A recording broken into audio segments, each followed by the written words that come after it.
Hello, എന്താടാ? ഇവിടെ ഞാൻ പായസം കൊണ്ടുവന്ന് അടുക്കള വെച്ചിട്ടുണ്ട്, അവളുടെ അടുത്ത് കഴിച്ചത്. ഏതായാലും നമ്മുടെ ഒരു ഭാഗ്യമാണല്ലോ. എത്ര വർഷമായിട്ടാ നമ്മളൊരു കുഞ്ഞിക്കാല് കാണാൻ വേണ്ടി ആഗ്രഹിക്കുന്നു. ഏതായാലും ആ കാട്ടുവൈദ്യൻ്റെക്ക് പോയത് ഭാഗ്യമായിപ്പോയി. കാട്ടുവൈദ്യന? ഇവിടെ എന്തെങ്കിലും ഉണ്ടോ ഞാൻ നിന്നെ വിളിച്ചോളാം കേട്ടാ. ഓക്കെ ശരി.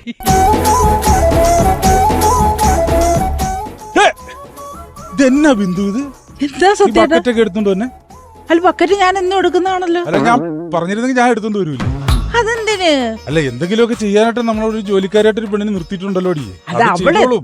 ഇവിടെ ഇരുന്നേ. ശരീരം അങ്ങനെ ഒരുപാട് അനങ്ങാൻ പാടില്ലാന്ന്. സത്യമായിട്ടായിരുന്നു. എനിക്കിപ്പോ എന്താ കുഴപ്പം? നീ അവിടെ ഇരുന്നേ. എന്താ? നമ്മളൊരു കുഞ്ഞിക്കല് കാണാൻ വേണ്ടി എത്ര വർഷമായിട്ട് ആഗ്രഹിക്കുന്നു. ഓടുന്നു. എന്തിനാ ഇങ്ങനെ വിഷമമുള്ള കാര്യം എന്നെ എപ്പോഴും ഇങ്ങനെ പറഞ്ഞുകൊണ്ടിരിക്കുന്നത്? അത് കേൾക്കുമ്പോ തന്നെ എനിക്ക് സങ്കടപ്പെടണ്ട. എന്തായാലും ഇന്നൊരു തീരുമാനം ഉണ്ടാവും. എനിക്ക് വേറെ ജോലി ഉണ്ടൊന്ന് അതല്ല ബിന്ദു, അതല്ല. എന്നാന്നറിയാമോ, ഞാന് ഒരു കാട്ടുവൈദ്യൻ്റെക്ക് പോയായിരുന്നു. എന്തോ ഒരു കള്ളത്തരം. സത്യം ഇവിടെ ഇരിക്കും. നീ ചരിതന്നല്ലേ. ഞാന് ഇന്നൊരു കാട്ടുവൈദ്യൻ്റെക്ക് പോയി. അപ്പൊ അവിടുന്ന് ഒരു നിവേദ്യം തിന്നു, ഒരു പായസം. ആ പായസം നീ കഴിച്ചില്ലേ? അത് ഞാൻ കഴിച്ചു. ആ പായസം കഴിച്ചു കഴിഞ്ഞാല് ആകും, ശേഷം ഉണ്ടാവും. ശരിക്കും? പിന്നെ നിന്റെ പേരും നാളും പറഞ്ഞ് ഞാൻ ആ വഴുവ കഴിച്ചത്. അത് സത്യമായിട്ടും. എന്നിട്ട് എന്താ എന്നോട് പറയാഞ്ഞേ? നിന്നോട് പറയാൻ പാടുള്ളത്. നീ അറിയാതെ കഴിക്കണം, എന്നാലേ അത് അതിന്റെ ഒരു ബലം ഉണ്ടാവുള്ളൂ. സത്യേട്ടാ, അപ്പം ശരിക്കും ഞാനൊരു അമ്മയാവോ? നീ ഒരു അമ്മയാകും, ഞാനൊരു അച്ഛനാകും, നമുക്കൊരു കുട്ടിയാകും. നറുപൈതലേ ഇനി എന്നുമിൻ പൊന്നുണ്ണിയല്ലേ, ഒളിമിന്നി നീ എന്നുള്ളിലാകെ. റെസ്റ്റ് എടുക്കണം. നമുക്ക് റെസ്റ്റാണ് വേണ്ടത്. ഏതായാലും നമ്മൾ കുറെ കാലത്തിന് ശേഷം ഞാൻ ആ കാട്ടുവൈദ്യനെ കണ്ടു. നിന്റെ ബിന്ദു തൃക്കേട്ട നാളില് ഞാൻ ആ വഴിപാടൻ കഴിച്ചു. സത്യേട്ടാ, ഒരു കുഴപ്പമുണ്ടാവുമെന്ന് തോന്നുന്നു. എന്തുപറ്റി? ഞാനേ ആ പായസത്തിന്റെ പകുതിയേ നമ്മുടെ വീട്ടിലെ ജോലിക്കാരി ബിന്ദു ഇല്ലേ, അവക്ക് ഞാൻ കൊടുത്തു. ബിന്ദുവിന് പായസത്തിന്റെ പകുതി ഞാൻ കൊടുത്തു. അല്ല, അത് കുഴപ്പമില്ല. പേടിച്ചു. അത് കുഴപ്പമില്ല. എന്നാ അറിയുമോ, ഞാനിപ്പം നിന്റെ പേരും തൃക്കേട്ട നാളിലുമാണല്ലോ നടത്തിയ. അപ്പൊ അവിടെ പേര് ബിന്ദു ആണെന്ന് വെച്ചുകൊണ്ട് അങ്ങനെ പ്രശ്നം ഉണ്ടാവില്ല. അല്ലെങ്കിൽ നിന്നെ കുറിച്ചല്ലേടി ഞാൻ ആലോചിച്ച് അത് നിനക്ക് വേണ്ടി ചെയ്തതല്ലേ. അപ്പൊ അത് അങ്ങനെ ഒരിക്കലും വരും. ഇല്ലല്ലേ. അപ്പൊ നമുക്ക് പെൺകുഞ്ഞാണെങ്കിൽ എന്ത് പേരാ സത്യേട്ട ഇടുന്നത്? എന്തെങ്കിലുമൊക്കെ ആകട്ടെ, എന്നിട്ട് നമുക്ക് പേര്. ഞാനല്ല, ആട് കരയണോ? ആരേട്ടാ?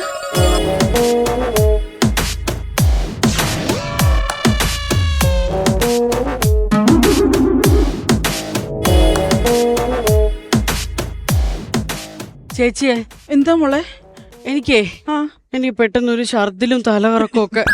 ഞാനേ ഒന്ന് വീട്ടിൽ പൊക്കോട്ടെ ഉച്ചക്ക്. അവള് വീട്ടിൽ പൊക്കോട്ടെ എന്ന് അവിടെ നാളെന്താന്ന് ചോദിച്ചു. അവിടെ നാളെന്താ ബിന്ദു? എന്താ സാറേ പേരെന്താ? നിന്റെ നാളെന്താന്നാ പറഞ്ഞേ? തൃക്കേട്ട. തൃക്കേട്ട. ദുഃഖമൊരു ബിന്ദു, ദുഃഖമൊരു ബിന്ദു.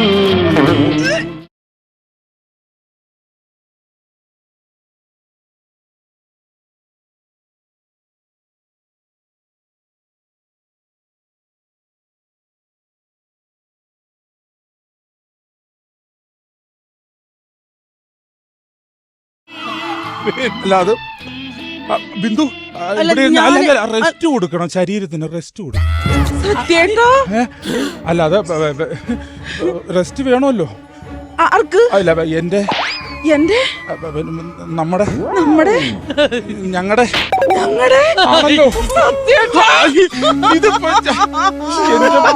സാറേ, ഞാൻ പോണെന്ന് പറഞ്ഞപ്പോ മുതൽ നിങ്ങൾക്ക് എന്താ ഒരു വിഷമം? ഞാൻ എല്ലാ പണി ചെയ്ത് വെച്ചിട്ടേ പോവുള്ളൂ. അല്ല, അതല്ല അതിന്റെ അത് വേറെ ഒരു ചെറിയ ഇത് ഞാനൊന്നും അറിഞ്ഞോണ്ടല്ലോ ബിന്ദു, ഞാനൊരു തെറ്റും ചെയ്തില്ലല്ലോ. ഇതിപ്പം വൈദ്യം കൊടുത്തതല്ലേ, ഞാനല്ലല്ലോ.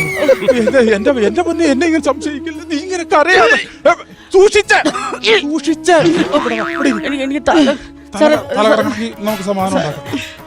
അയ്യോ നീ സങ്കടപ്പെടാതെ ഞാൻ സത്യമായിട്ട്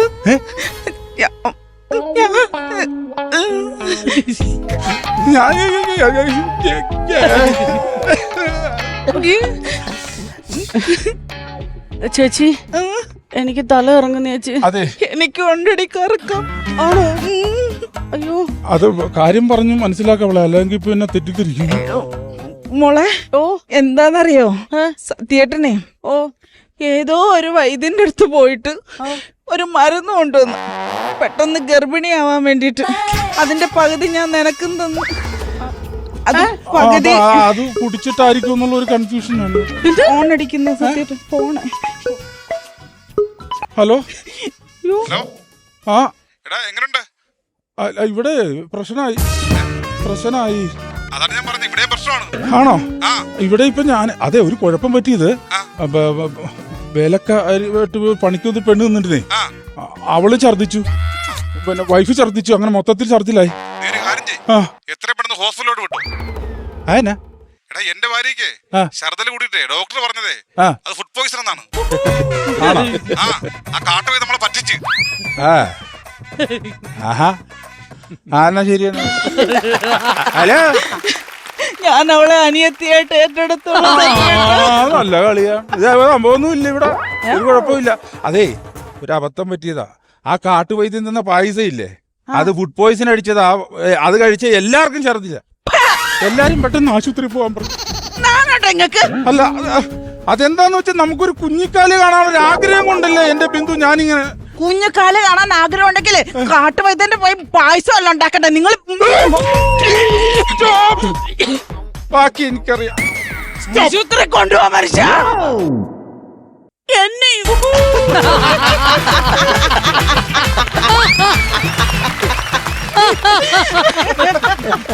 എല്ലാ ഉത്തരവാദിത്വം കൂടെ. അയ്യോ